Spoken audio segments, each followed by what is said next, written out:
Hey guys, कैसे हैं आप। मैं हूं देवांश और मैं हूं एक स्पिरिचुअल कोच, काउंसलर, कुछ भी कह लीजिए। मेरी जो इंटरेस्ट है वो स्पिरिचुअलिटी के अंदर बहुत ज़्यादा है और काफ़ी सालों से रिसर्च किया मैंने इस पे और मैं हर एक चीज़ क्यों हो रही है, कैसे हो रही है और किस तरीके से किसी भी चीज़ को ठीक कर सकते हैं, उस पे मुझे बहुत ज़्यादा ही आइडिया हो चुका है अब तक। तो फिलहाल आज बात करते हैं एक ऐसी चीज़ के बारे में जो सुन के आपको शायद अच्छा लगे, शायद आपके काम आए।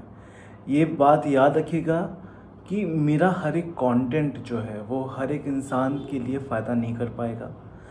यूजुअली उन लोगों के लिए फ़ायदा करता है जो या तो मेंटली एकदम अच्छे नहीं हैं, जिनको मतलब बेसिकली बहुत ज़्यादा स्ट्रेस की दिक्कत है, या कोई ना कोई बात हमेशा उलझन में रखी रहती है, या बहुत ज़्यादा गुस्सा आ रहा है, या बहुत दुखी हैं। क्योंकि कहीं ना कहीं कोई ना कोई एक्शंस हमारे ही गलत हो जा रहे हैं जो हम रियलाइज़ नहीं कर पा रहे हैं। हम जब उनको ठीक करते हैं तभी जाके वो सही हो सकते हैं। पर ठीक करने का मतलब ये है कि कैसे ठीक करना है। आधे टाइम हम में से किसी को भी आइडिया नहीं कि हम चीज़ों को कैसे ठीक करें। और कभी कभी चीज़ें जो ठीक करने का तरीका पता भी चलता है तो हमारा माइंड भी उसको रिजेक्ट कर देता है, ये सोच के कि अरे ऐसे कैसे हो सकता है यार, ये तो बनता नहीं है। पर वही बात है कि अभी तक जो कुछ मैंने सीखा है मैं बस उसको शेयर करने के लिए आया हूँ, क्योंकि मुझे ये लगता है कि नॉलेज जो है, जो विज़डम है ऊपर वाले की, वो सब तक पहुँचनी चाहिए। तो फिलहाल मुझे आपसे आज एक छोटी मोटी बातें करनी थी। तो पहली बात जो है वो ये है कि अगर आपको बहुत ज़्यादा आप सोचते हो, बहुत ज़्यादा सोचते हो, तो एक चीज़ मैंने क्यों, मुझे तो बहुत ज़्यादा फ़ायदा है। और वो फ़ायदा ये है कि आप बस रात में चाँद, जो चाँद भगवान है उनको आप देखिए और बस देखते रहिए। वो इतने सुंदर हैं कि उनको देखने का मन भी करता है। रेदर दैन रात में निकल के कहीं और दिमाग लगाने से बेहतर है ना कि अपना दिमाग चाँद पे लगाइए।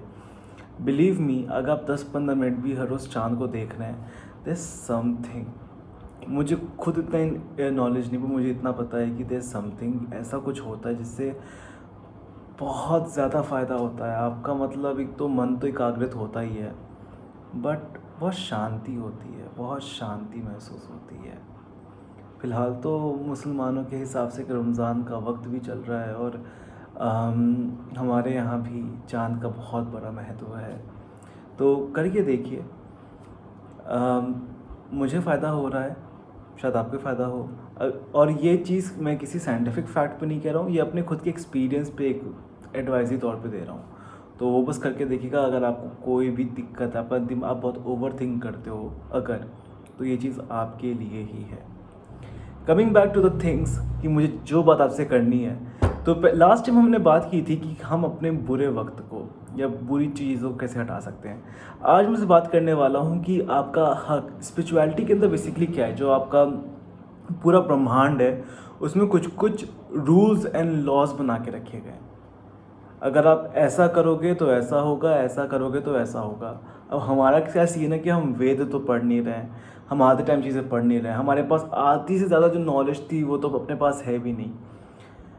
तो कोई बात नहीं, डरने की कोई बात नहीं है, मैं हूं ना आपके साथ। चलिए वापस शुरू करते हैं। ये सोचते हैं कि आज हमारा टॉपिक क्या है। तो पहली बात जो मैं आपसे बात करने वाला था वो था टाइम। तो काफ़ी कुछ चीज़ें होती हैं हम सबके साथ। तो सबसे ज़्यादा बड़ी दिक्कत जो मैंने पाई है वो ये है कि जब हमारे साथ कोई बुरा करते तो हम उसको किस तरीके से हैंडल करें। वेल, आपको ये समझना पड़ेगा कि जब हम हमारे साथ कोई कुछ बुरा करता है और हमारे अंदर बहुत नेगेटिविटी होती है, गुस्सा होता है, तो एक काफ़ी बार जो मैंने पहले फील किया था कि यहाँ पर या अपने अंदर कुछ एक नेगेटिविटी सी बन जाती है जो बहुत ही स्टिकी सी होती है। मतलब जल्दी छूटती नहीं है, जल्दी छोड़ती नहीं है, आपको एकदम रोक कर रखती है, आगे बढ़ने नहीं देती है, आपको हर तरीके से रोक, एकदम बांध कर रखती है। वो ऐसी कुछ नेगेटिविटी सी होती है। अगर आपने फील की होगी तो आप जानते होंगे कि आपके साथ भी कुछ चीज़ें हैं जो आपको बहुत ज़्यादा हर्ट करती हैं। तो आप जब भी कोशिश करते हैं आगे बढ़ने की, वो आपको एकदम पकड़ के पीछे घसीटने की कोशिश करती हैं। इसका मुझे बहुत समय लग गया समझने में कि इसको कैसे हैंडल किया जाए। तो ये सिंपल सा एक तरीका है, जब आपको कोई चीज़ बहुत ज़्यादा आगे बढ़ने से रोक रही है, उसका मतलब ये है कि वो चीज़ कह रही है कि भाई मुझसे भागो मत, क्योंकि हमारा बेसिक रिएक्शन क्या होता है, ये रोक रही है, कैसे रोकेगी, मैं इसको करके दिखाऊंगा, और हम अपना जुट जाते हैं। पर चीज़ें हमारे लिए बहुत ज़्यादा मुश्किल हो जाती हैं। इतनी मुश्किल होने की ज़रूरत नहीं है कुछ भी। ये जो चीज़ है ना, ये चाहती है कि आप इसको आगे सॉल्व कर दो। ये जो पूरा का पूरा मूवमेंट है, ये आपसे जस्टिफिकेशन मांग रहा है कि आपके साथ जब कुछ आपके अंदर कुछ अगर यहाँ पर दिक्कत है, तो जिम्मेदारी आपकी ही बनती है कि आप ही उसको जाके ठीक करें। किसी और बंदे की जिम्मेदारी नहीं है by the end of the day. जिसने गलत किया उसकी भी जिम्मेदारी नहीं। हाँ, उसकी ज़िम्मेदारी है कि वो आपको सॉरी बोले, आपको आपके साथ जो गलत किया उसको सही करे और खुद के अंदर बदलाव लाए। पर अगर वो इन सब चीज़ों से करने से अगर रुक जाता है, तो इसका बुरा इम्पैक्ट तो उसी पे पड़ेगा, क्योंकि उसके कर्म फिर गलत ही रहेंगे। और ऑब्वियसली जैसे आपके एक्शन वैसे आपके रियलिटी। तो अगर मैं आज कुछ अच्छा काम कर रहा हूँ तो ऑब्वियसली मुझे अच्छे अच्छे रिजल्ट्स मिलेंगे, बुरा काम कर रहा हूँ तो बुरे रिजल्ट्स मिलेंगे। सिंपल सी बात है। बट जो मेन बात है कि भाई तुमने गलत किया तो मैं क्यों बुरा फील करूँ। हाँ, वो आप वहाँ पे आपकी रिस्पॉन्सिबिलिटी जगती है कि आप अपने आप को उस जगह से सही करें। भले ही आपका किसी एक्सीडेंट से आपको चोट लगती है शरीर पर कहीं पे भी, तो मरहम तो आप ही लगाते हो ना। आप वेट तो नहीं करोगे ना कि दूसरा बंदा आके मरहम लगाए, तब तक भाई पता नहीं क्या क्या दिक्कतें पड़ जाएँ बॉडी में। तो वैसे ही इसमें क्यों वेट करना। तो पहली चीज़, जो ये नेगेटिविटी आपको रोक रही है ना, इसको पहले जिसने भी जो भी कुछ किया है उनको माफ़ करो। लिटरली बता रहा हूँ, यही अभी तक हर एक चीज़ ट्राई करके देखी मैंने तो, और यही चीज़ है जो आप कर सकते हो कि माफ़ करो।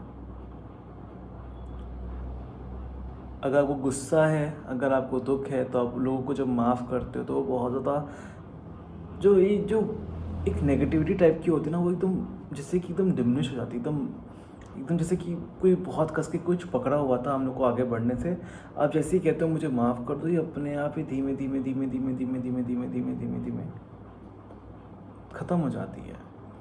ये मेरे साथ भी हुआ है, और काफ़ी सिलसिलों में मैंने सेम चीज़ की और वही हुआ।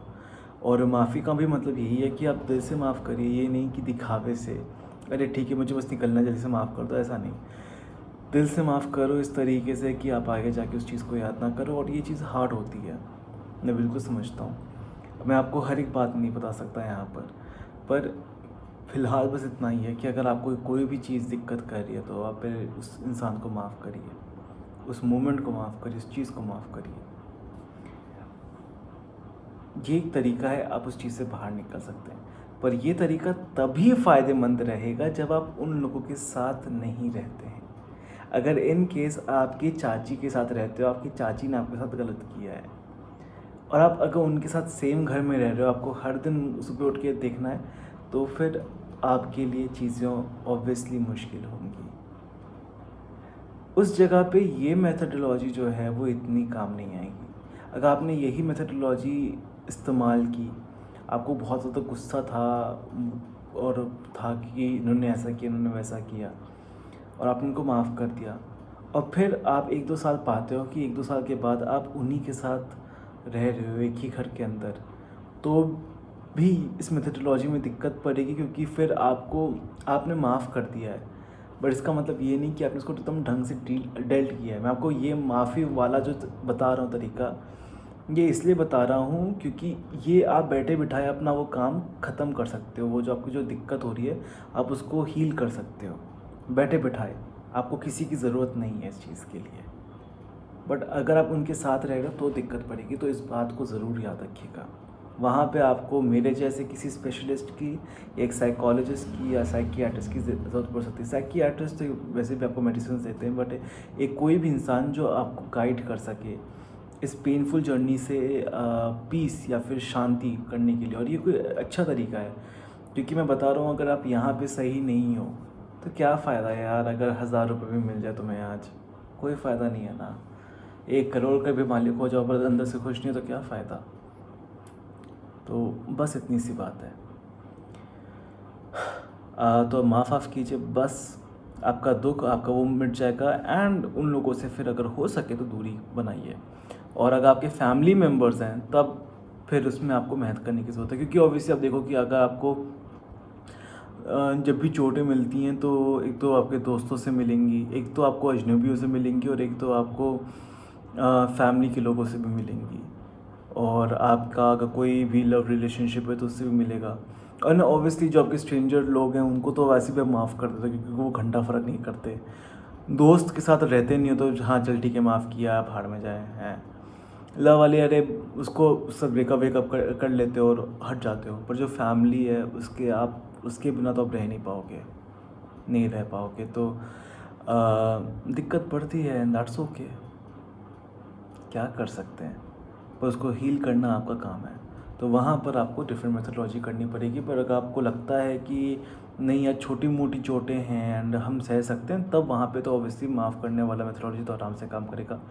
बड़ी चोटें हैं तो दिक्कत की बात है।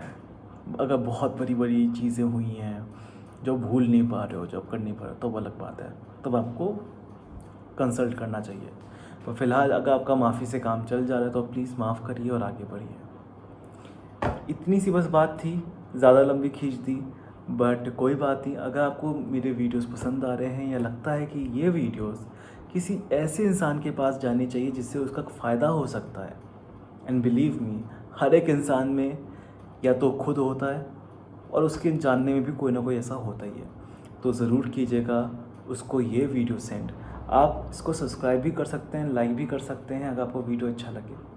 एंड होपफुली आपसे मुझे थोड़े बहुत कमेंट्स मिलेंगे कि आप अगला वीडियो किस चीज़ पे चाहते हैं, तो इससे मुझे काफ़ी आसानी पड़ेगी ताकि मैं आप पे एक अच्छा सा कंटेंट लाकर आपको दे सकूं।